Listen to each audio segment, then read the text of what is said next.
আমার দাদা নাগাইশের মরহুম ফিরসা হুজুর, আমরা দেখতাম দাদায় কাপড় দিয়া ফেসাইয়া কোনো রাত লাল সুতা, কোনো রাত নীল, কোনো রাত সাদা। জিজ্ঞাসা দাদা এটা কি? কয় কাটতে কুণ্ডের তো মনে থাকে না, তো এর লেগিয়া সুতা দিয়া ফেসাইয়া চিহ্ন দিয়া রাখত। কোনোদিন এ আমানতের টাকাতে হাওলার তো দূরের কথা বাংকিও দিছে না।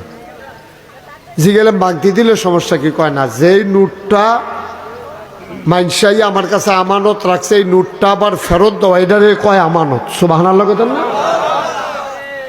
আমরা কি এখন ফাড়ি নিয়ে দিই? আমরা তো সব মর্যাদা কার? ফিরসা হুজুর আইছে, ফিরসা হুজুরের অনেক দাম, মাইসা সালাম দেয়, রাস্তার কান্দার দাঁড়াই থাকে, চা খাইতাম হাদে, কত আদর যত্ন করে। আজকে যার ঘরে খাইতাম বসি কত জাতের তরকারি করছে, হুজুরে আইব সব কইরা সেরে আমি সবজি খাইতাম, ফারাম না ফারাম এই চিন্তাও করছে না।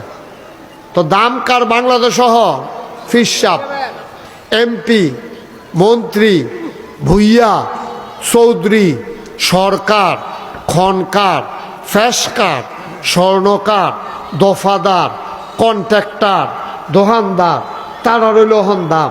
আল্লাহকে দাম সব বাদ। তো আমরা আল্লাহ কেউ দাম নাই? আল্লাহকে আছে না? তোমাদের ভিতরে ওই মানুষটার মর্যাদা বেশি যার কলিজার ভিতরে আল্লাহর ভয় বেশি। বলো সুবহানাল্লাহ।